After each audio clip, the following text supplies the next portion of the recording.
할렐루야. 대단히 감사합니다. 오늘 주신 하나님의 말씀은 사도행전 2장 5절부터 21절까지 말씀이 되겠습니다. 사도행전 2장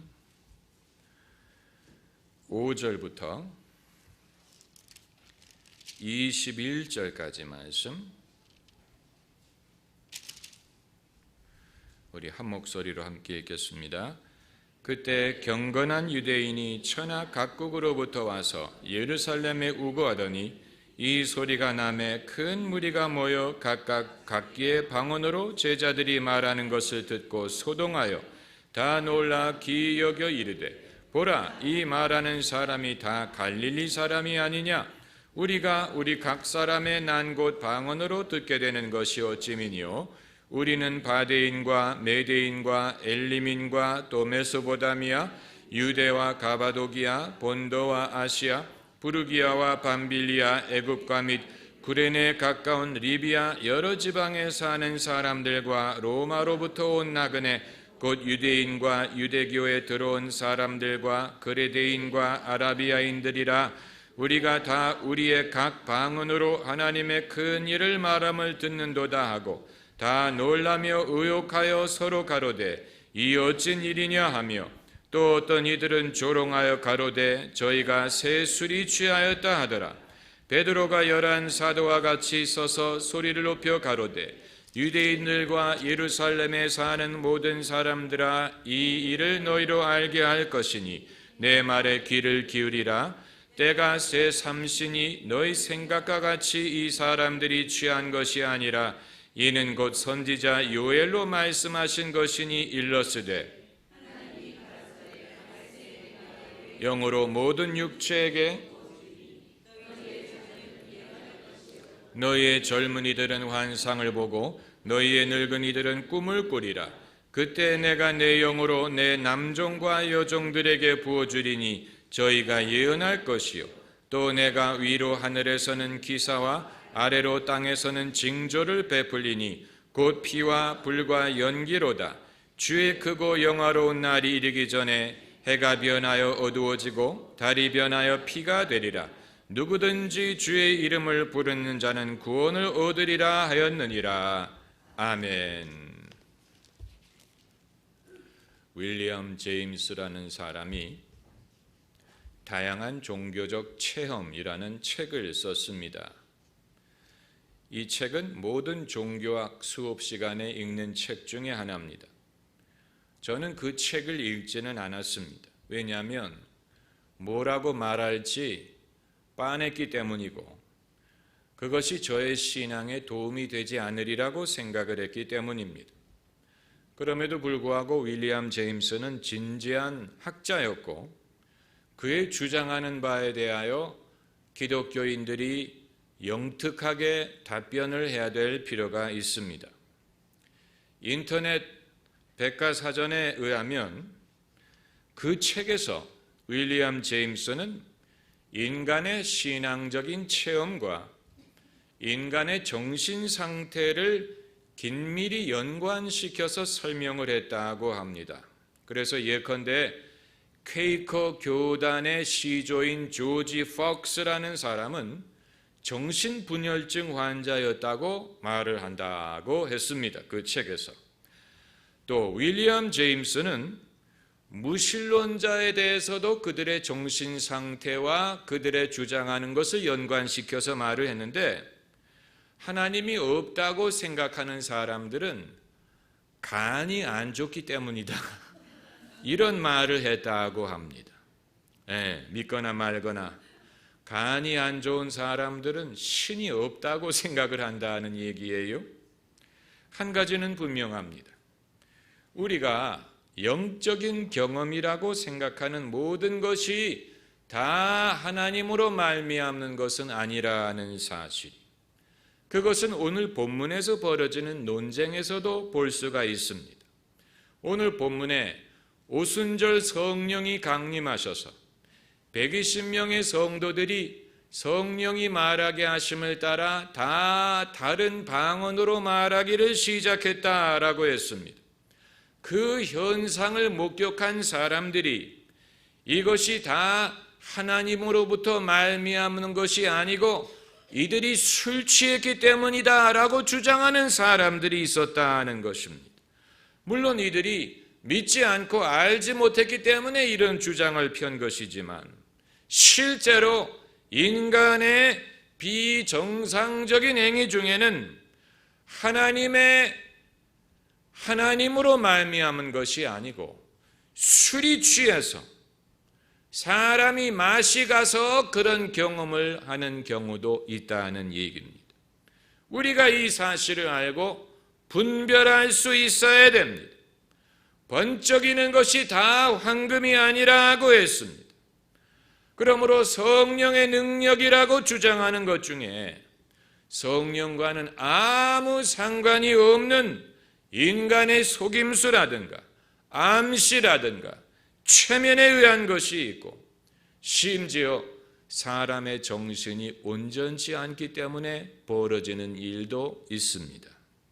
우리는 이 부분에 대해서 경각심을 가져야 됩니다. 일단 누구의 정신 건강 상태를 살펴봐야 되느냐? 목사들의 정신 건강 상태를 살펴봐야 됩니다. 여러분은 상대적으로 건강한 목사가 여러분을 목회하는 것이 얼마나 축복인지 몰라요. 그게 아니고 제가 피해망상증을 앓고 있다든가 과대망상증을 앓고 있어서 늘 성도들에게 우리 목사님 최고, 목사님 사랑해요, 이것을 요구한다면 여러분 얼마나 괴롭겠습니까? 제가 이 말씀을 드리는 이유는 그런 목사들이 세상에 널렸기 때문에 그래요. 과대망상증을 갖고 있는 목사들 많습니다. 심지어 그들은 집회 시간에 부목사들을 시켜서 성도들이 누가 와 있는지를 일일이 물어보고 기분이 들면 등단하는 사람들도 있습니다. 아무개 집사 왔느냐, 아무개 장로 왔느냐, 누가 와 있느냐 다 물어보고 자기 기분에 들면 그때에 등단하는 목사들이 있습니다. 망상증. 늘 자기가 인도할 때는 사람들이 많아야 되고 사람들이 말을 들어야 되고 사람들이 좋아야 되고 이런 심리적인 필요를 갖고 있는 사람들이 있습니다. 그것뿐만이 아니에요. 피해망상증을 갖고 있는 목사들도 있습니다. 그래서 부목사들이 신방을 할 때 미리 전화해서 아무개 목사가 갔습니까? 도착했습니까? 이거 물어보는 목사님들이 있습니다. 어른이 알아서 신방을 할까봐 부목사들을 믿지를 못해서 전화를 해서 아무개 목사가 어디 갔는지, 심지어 부목사들이 신방했을 때 무슨 설교를 하고 무슨 말을 하는지를 기록해서 목사에게 보고하게 하는 목사님들도 있습니다. 성도들이 부목사에게 간척질을 하게 하는 목사님들도 있습니다. 작은 교회가 아니에요.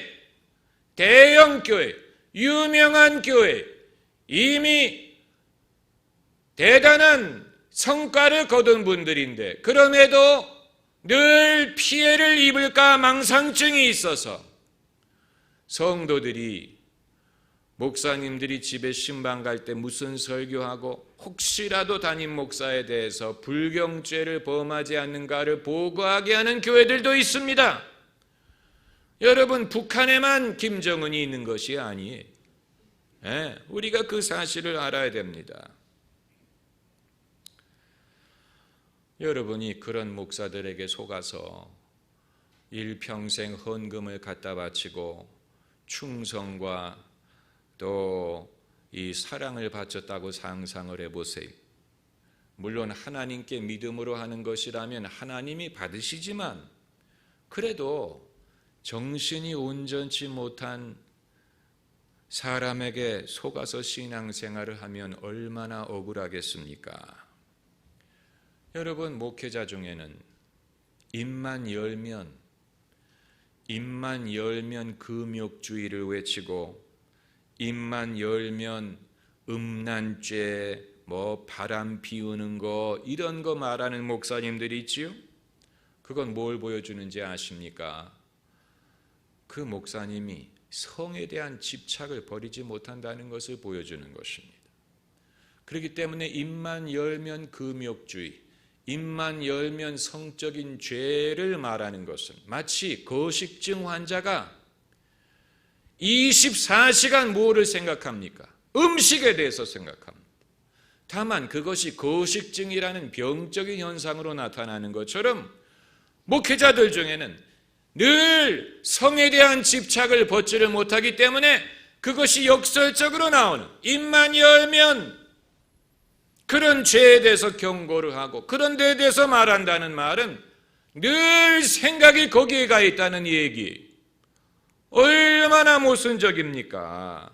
건강한 사람은 배가 고프면 음식을 먹고 음식을 좋아하고 그리고 적당히 먹으면 그것이 족한 줄로 압니다.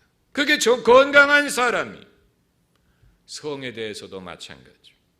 그런데 그게 아니고 거룩함을 강조한다는 명목으로 입만 열면 금욕주의를 말하는 사람은 그 생각을 떨쳐버리지 못하고 있다는 것을 역설적으로 보여주는 것입니다. 얼마나 많은 사람들의 건강 상태, 정신 건강이 온전하지 않은가를 보여주는 것입니다. 수년 전에 미국에서 두각을 나타냈던 지미 스웨거트라는 목사님이 있습니다. 그가 쓴 책을 읽어보니까 기름 부음에 대해서 글을 썼는데 자기는 기름 부음을 유지하기 위해서 수영장에도 가지 않고 여성들이 노출을 하는 파티에 가지 않는다라고 썼어요. 저는 그때는 그런가 보다 했어요. 그런데 나중에 이 목사님이 직업 여성을 찾아가서 변태 행위를 강요하다가 적발이 됐습니다. 그때 저는 생각했습니다. 만일 사람이 자기의 기름 부음을 유지하기 위해서 수영장이나 해변도 가지 못한다면 그 사람은 이상한 사람이에요. 도대체 수영장에 가서 뭘 볼 게 있다고? 저는 아무리 수영장 가도 기름 부음 없어질 일이 안 생기던데, 별로 볼 거 없던데. 그러니까 스스로를 절제하지 못한다는 얘기. 스스로의 생각이 늘 그렇기 때문에 늘 자기가 싸운다는 얘기. 건강하지 못한 인간의 심리 상태를 보여주는 것입니다. 그런데 목사들의 정신 건강만 보면 안 돼요. 성도들의 정신 건강 상태도 봐야 됩니다. 단도직입적으로 말하면 정상적인 사람이 영적 체험을 했을 때 신뢰할 수가 있지, 그게 아니고 비정상적인 삶을 사는 사람이 영적인 체험을 주장하면 그것은 신뢰하기가 어렵습니다. 사람이 정상적으로 건강하고 결혼도 하고 만족한 성생활을 하고 자기 자신에 대해서 정상적인 자존감을 갖고 있는 사람이 영적인 체험을 해야 신뢰할 수가 있어요. 그렇지 않은 사람은 자신의 삶에서 얻을 수 없는 만족을 신앙을 통하여 얻으려고 하기 때문에 균형이 깨집니다. 옛날에 존 윈버 목사는 늘 자기에게 하나님의 말씀이라고 전하려는 사람들이 많기 때문에 늘 그들을 경계했다. 늘 사람들이 찾아오더라. 하나님의 말씀이라고 들고, 하나님의 말씀이라고 들고 찾아오는 사람들이 많은데 10중 8구 괴팍한 사람이다. 그래서 이상한 사람들이 찾아온다. 그러니까 그런 경험을 한두 번 하면 건강한 사람의 건강한 신앙이 무엇인가를 이해하게 되는 것입니다. 비정상적인 삶을 사는 사람은 정상적인 방법으로 만족을 얻을 수가 없기 때문에 신앙에 탐닉을 하는 경향이 있다는 거예요. 탐닉. 그런데 우리가 환상과 계시의 세계 말하기 시작하면 일은 더 복잡해집니다. 여러분도 아시다시피 환상이란 단어는 의학적인 용어입니다. 영어로 비전이라고 하면 긍정적인 뜻을 가지고 있지만 hallucination이란 말이 있어요. 이게 바로 환상을 보는 거예요. 환상, 환청, 없는 소리를 듣고 없는 것을 보는 사람은 정신적으로 문제가 있는 사람이에요. 그렇기 때문에 환상을 본다는 사람이 이게 정말 성령의 감동으로 하나님의 계시를 보는 것인지 아니면 정신이 온전치 못해서 환상을 보는 것인지를 분간해야 된다는 것입니다. 하나님의 음성을 듣는다고 하는 사람이 이게 정말로 하나님의 음성인지 아니면 환청인지를 분간해야 됩니다. 그렇지 않습니까? 제가 아니면 누가 이런 얘기를 여러분에게 해드리겠습니까? 그렇죠? 네, 감사하셔야 됩니다. 인간의 정신세계에는 우리가 미처 이해하지 못할 많은 일들이 있습니다. 요즘에는 LSD를 쓰는 사람이 별로 없지만 60년대 히피들은 LSD를 쓰는 사람들이 많았고 심지어 버클리의 어느 교수는 LSD를 통하여 인간의 의식을 넓힐 것을 주장하는 경우도 있었습니다. 비틀즈가 부른 Lucy in the Sky with Diamond라는 노래가 있습니다.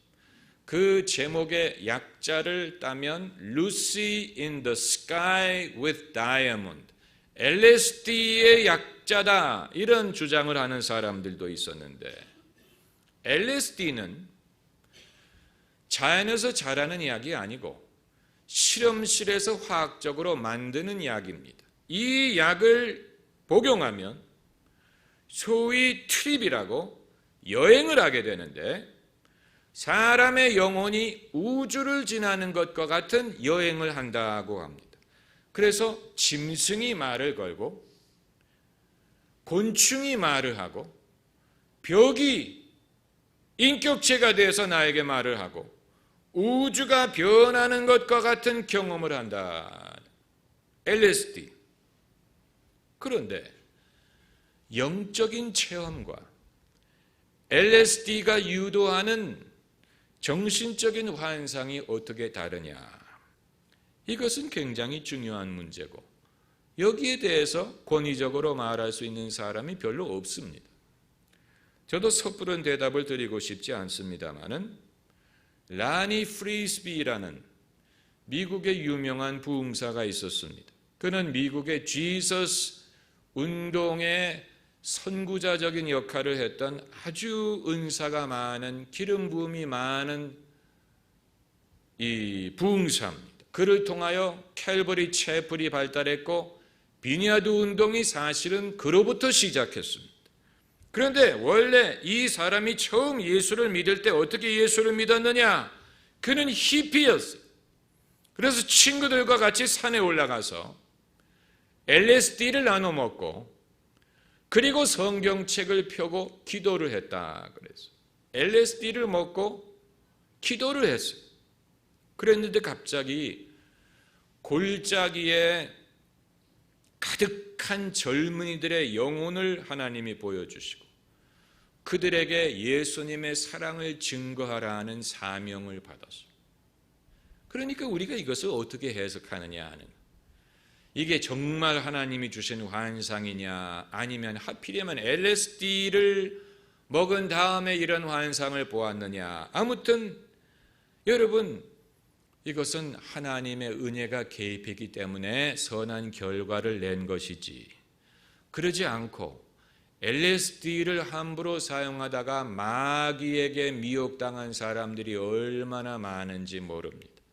라니 프리스비는 그 경험을 한 다음에 마약을 다 끊고 주의 종으로 헌신을 해서 많은 사람들에게 복음을 전하고 정말로 사랑을 찾아 헤매던 많은 히피들에게 예수님을 소개했어요. 모르긴 몰라도 우리가 영적인 경험이라고 간주했던 일 중에 하나님으로부터 말미암지 않고 그것이 사람의 엉뚱한 오해에서 말미암은 것들이 분명히 있을 것이라고 봅니다. 한 가지 예를 들자면 거룩한 웃음을 들 수 있을 것입니다. 거룩한 웃음, holy laughter. 이 현상이 누그러졌으니 얼마나 다행인지 몰라요. 그런데 몇 년 전까지만 해도 거룩한 웃음을 경험하기 위하여 캐나다 토론토까지 찾아가는 한국 성도들이 많았습니다. 그런데 거룩한 웃음 그 장면을 보신 적이 있습니까? 사람들이 소위 성령을 받아서 웃는 장면을 보시면 오늘 본문에 이 사람들이 왜 이 말을 했는지 이해가 됩니다. 사람들이 조롱하여 가로되 저희가 새술이 취하였다. 왜 그런 말을 했는지 이해가 되는 거예요. 왜냐하면 결과만을 보면 이것이 성령으로 말미암은 것인지 아니면 술이 취한 것인지 모를 수가 있기 때문에 그렇습니다. 결과만을 보면 현상, 결과가 아니고 현상만을 보면 누가 바닥에 누워서 떨고 있을 때 이게 간질병인지 정신질환인지 아니면 귀신이 떠나가는 것인지 아니면 성령의 충만을 받는 것인지 현상적으로 보면 알기가 어려워. 그렇기 때문에 여러분은 남들이 경험했다고 하는 영적인 체험을 여러분이 다 경험해야 된다는 강박관념을 가지면 안 됩니다. 그게 왜 중요하냐?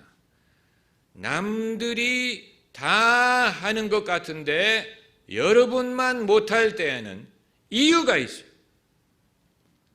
남들은 틀리는데 여러분 혼자만이 맞을 수가 있어요. 남들은 다 정신이 온전하지 못한데 여러분만이 정신이 온전할 수가 있어요. 남들은 분간하지 못하는데 여러분만이 분간할 수가 있습니다. 다만 벌거벗은 임금님에게 아무도 임금님이 벌거벗었다고 말할 수가 없기 때문에 다 저 옷이 아름답다고 말하는 것처럼 어느 누구도 이것이 정말로 성령으로 말미암는 것입니까? 라고 물어볼 수가 없기 때문에 은혜를 받는 척할 수가 있는 것입니다. 아주 중요한 문제. 하나님께서 여러분이 정말로 받기를 원하시는 은사가 있다면 결국 여러분에게 주실 줄을 믿어야 됩니다. 믿어야 됩니다. 지금 당장 그게 나타나야 되는 게 아니고 누가 여러분을 강요해야 되는 게 아니에요. 방언이든 방언 통역이든 예언이든 어떤 은사든 그것을 강요한다고 사람들이 받을 수 있는 것이 아닙니다. 괜히 강요하다가는 당사자가 더 충분히 준비되었을 때 더 은혜롭게 받을 수 있는 것을 남의 강요에 의해서 떠밀려 받을 수도 있습니다. 그것은 마치 억지로 남의 입술을 빼앗는 것과 같습니다. 그것이 아름답고 정말 귀중하고 그렇게 이루어지지 않고 억지로 누가 뺏어가는 식으로 하나님의 은혜를 그렇게 강요한다고 선한 결과가 이루어지는 것이 아닙니다. 방언을 강요해서 득되는 거 별로 못 봤어요.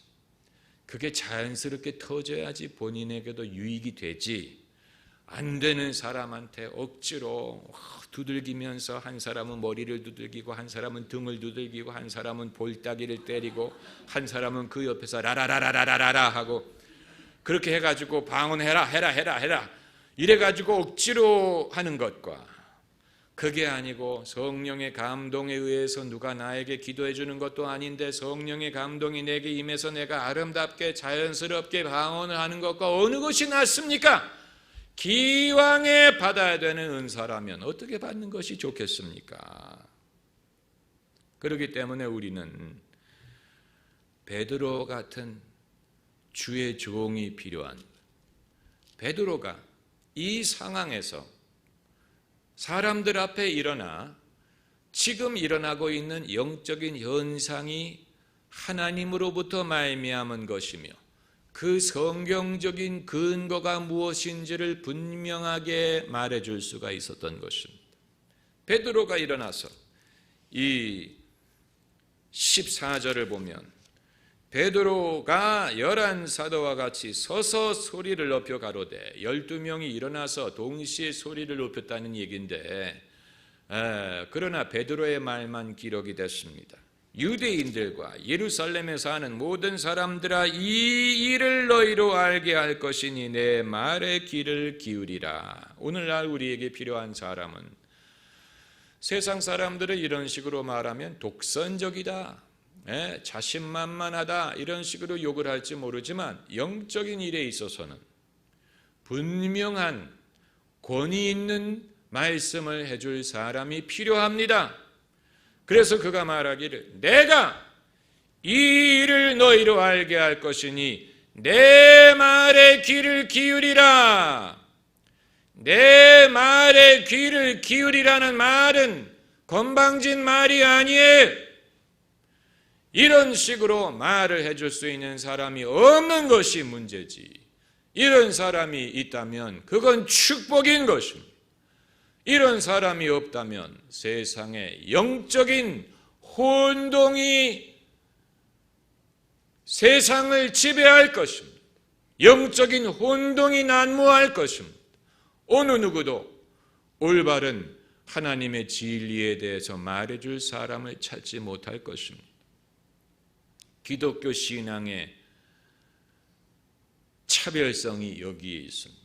타종교는 그냥 화두를 던질 뿐입니다. 그렇지 않을까요? 그렇게 생각할 수도 있지 않을까요? 그렇게도 한번 생각해 볼 수 있지 않을까요? 그렇게 생각이 되어집니다. 화두를 생각이 됩니다라고 말해야지. 국어도 못 배웠나? 생각이 되어집니다. 무슨 생각이 되어진대. 그럼 누가 생각한다는 얘기? 생각이 됩니다. 이게 정상이 생각이 되어집니다. 뭐 생각이 뭐 자치적인 독립적인 생각을 가지고 그런 생각이 되어지더라. 그런 문법적으로 적어도 강단에서 하나님의 말씀을 전할 때는 그건 하나님의 말씀을 전하는 게 아니에요. 생각이 되어집니다. 그게 어떻게 하나님의 말씀이? 소위 공손하겠다는 명분으로 예수님이 십자가에 죽으셨다가 사흘 만에 부활하셨대요. 그건 설교가 아니에요. 그건 누구든지 할 수 있는 말이. 예수님이 부활하셨대더라. 그건 하나님의 말씀이 아니에요. 예수님이 죽은 지 사흘 만에 부활하셨습니다. 그게 설교예요. 그게 하나님의 말씀을 전파하는 것이지. 그렇게 생각할 수도 있지 않을까요? 뭐 생각이 되어집니다. 뭐 이런 수필 쓰는 식으로 말하는 것.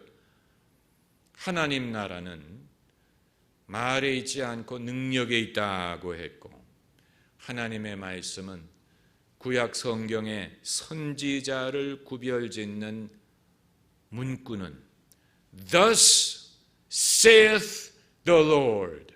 하나님이 이렇게 말씀하시니라. 선지자가 Thus saith the Lord 이 말을 할 때는 그 다음에 따르는 말은 이건 한 톨도 틀리지 않는 하나님의 말씀이다라는 뜻이에요. 이것이 선지자의 전통이. 어느 누구도 I think 내가 생각하기를 이런 식으로 말한 사람 없어. 주께서 가라사대 이런 식으로 말을 시작했죠. 그러니까 함부로 하나님의 말씀이라고 말을 해서도 안 되지만 일단 하나님의 말씀을 전할 때는 당당하게 권위가 있게 말을 해야 됩니다.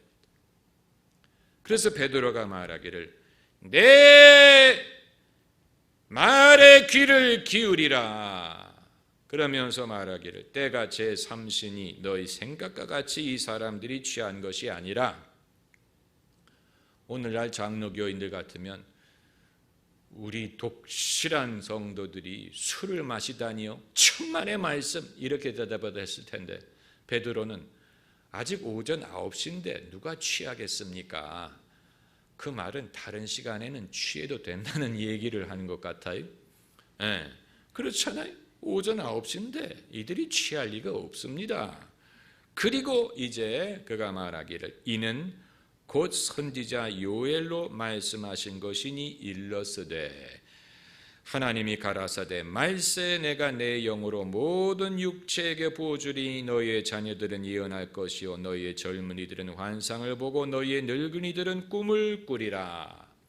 요엘서에 있는 말씀을 인용하면서 다시 말하면 지금 일어나고 있는 영적인 현상이 하나님으로부터 말미암았다는 성경적인 근거를 제시하는 것입니다. 우리가 성령의 역사를 주장할 때 그게 얼마나 강력하게 나타나든 몇 명이 그것을 경험을 했든 거기에 권위가 있는 게 아니고 과연 성경적인 근거가 있느냐가 중요한 잣대가 되는 것입니다. 성경적인 근거. 베드로는 다른 말을 하기 전에 성경적인 근거를 제시했습니다. 그리고 두 번째는 이 영적인 현상이 정말로 하나님으로부터 말미암았다는 증거가 어디에 있느냐. 이 모든 현상이 사람들의 시선을 예수님을 바라보게 했기 때문. 그래서 베드로의 설교 말미에 36절에 그런즉 이스라엘 온 집은 정령 알지니 너희가 십자가에 못 박은 이 예수를 하나님이 주와 그리스도가 되게 하셨느니라 해가지고 질문했던 사람들이 전부 다 예수님의 이름으로 세례를 받는 역사가 일어났습니다. 다시 말하면 영적인 체험이 이게 정말로 하나님으로 말미암은 것이냐를 알 수 있는 또 하나의 잣대는 그것이 복음적인 역할을 해서 사람들로 하여금 예수를 믿게 하느냐를 봐야 됩니다. 그것이 잣대입니다. 만약에 아무리 영적인 현상이 일어나더라도 그 결과로 사람들이 예수님을 믿고 구원을 받고 거듭나는 결과가 나타나지 않고 이미 믿는 사람들끼리의 잔치가 돼버리면 그게 뭡니까? 신비주의에 빠지는. 신비주의의 맹점은 믿는 자들의 잔치가 된다. 사람들이 예수님을 구주로 믿고 거듭나는 역사가 없이 믿는 사람들끼리 자기의 영적인 만족을 위하여 모여서 잔치하고 북치고 장구치는 것이 되는 거예요. 그게 신비주의예요. 그것은 위험합니다. 과거 박태선 장로가 남산에서 집회를 열 때 신비한 현상이 너무 많이 일어났지.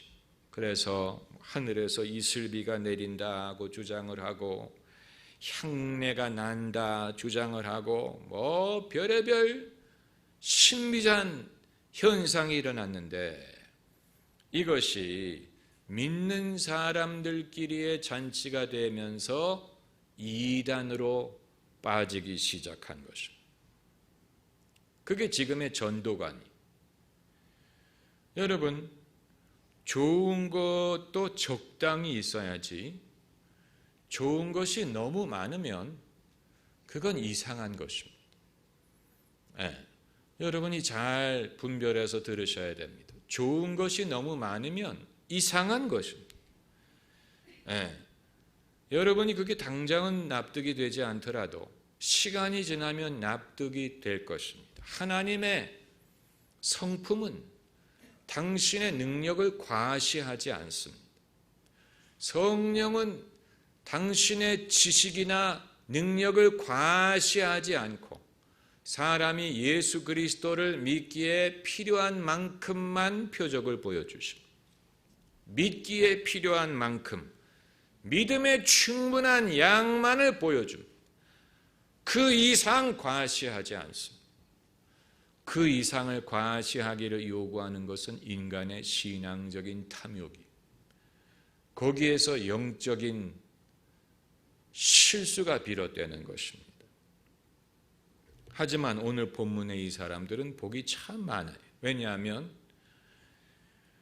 적절한 때에 적절한 장소에서 하나님이 하시는 바른 일을 경험할 수가 있었고, 그리고 하나님의 종이 있어서 성경 말씀을 근거로 그것이 하나님으로부터 말미암는다는 것을 분명히 말해줄 사람이 있었고, 결과적으로 이 모든 사람들이 이 영적인 현상을 통하여 예수 그리스도를 믿게 되었기 때문에 이들은 정말로 바른 곳에서 바른 때에 바른 하나님의 역사를 경험할 수가 있었으니 이들이야말로 정말로 복이 많은 사람들이었던 것입니다.